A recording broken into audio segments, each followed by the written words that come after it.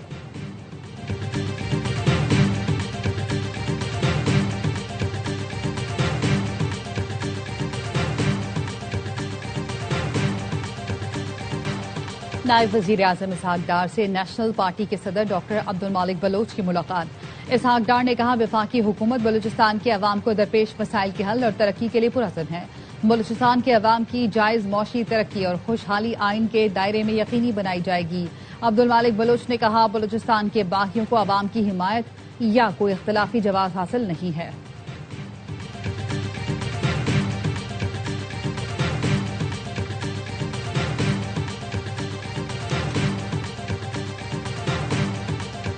وزیر اطلاعات عطا تارڑ کی گاڑی کے قریب ہوائی فائرنگ کرنے والا گرفتار. کار سوار ملزمہ اسامہ نے لاہور ڈیفنس میں عطا تارڑ کی گاڑی کو اوورٹیک کیا اور پھر فائرنگ کی. ملزم سے اسلحہ برآمد، گاڑی بھی تحویل میں لے لی گئی. ARY نیوز سے گفتگو میں وفاقی وزیر عطا تارڑ کا کہنا تھا گاڑی نے بائیں جانب سے کراس کیا اور 5 ہوائی فائر کیے گئے.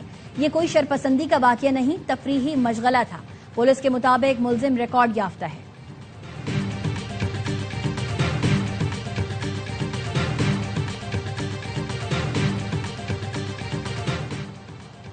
شیخوپورہ میں تھیٹر میں اسٹیج اداکارہ پر تشدد کرنے والا ملزم گرفتار. وزیر اطلاعات پنجاب اسما بخاری نے بتایا ملزم راجہ زین کے خلاف قانون کے مطابق کارروائی کی جائے گی. تھیٹر میں سیکیورٹی اور تحفظ فراہم کرنا مالکان کی ذمہ داری ہے. کسی کو بھی خواتین سے بدسلوکی اور تضحیک کی اجازت نہیں دی جائے گی.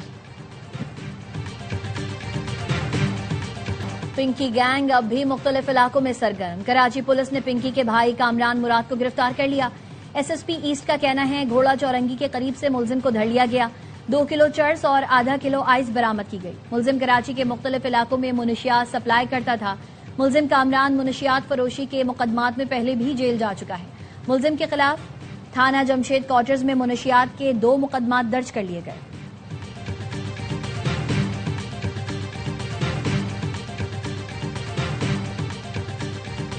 نائب وزیر اعظم اسحاق ڈار کا وینزویلا کے وزیر خارجہ سے ٹیلی فونک رابطہ.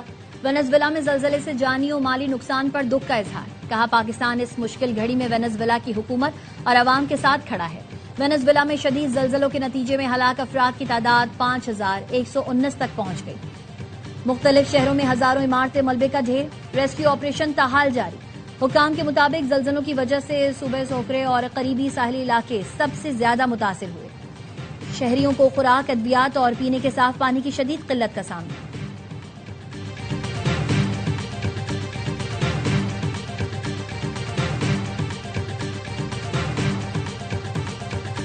IG سندھ نے سرکاری نمبر پلیٹس کے غیر قانونی استعمال کے خلاف ٹریک ڈاؤن کی ہدایت کر دی. IG سندھ کا کہنا ہے افسران سرکاری نمبر پلیٹ سرکاری الاٹ گاڑیوں پر لگائیں. نجی گاڑی پر سرکاری نمبر پلیٹ لگانے کی اجازت نہیں ہوگی. اور معروف اداکار ندیم بیگ 85 برس کے ہو گئے. ان کا سحر انگیز فنی کیریئر فلم چکوری سے شروع ہوا. فلموں میں اداکاری کے ساتھ گلوکاری کا شوق بھی پورا کیا. ندیم اور شبنم کی خوبصورت جوڑی نے فلمی دنیا کو کئی سپر ہٹ فلمیں دیں.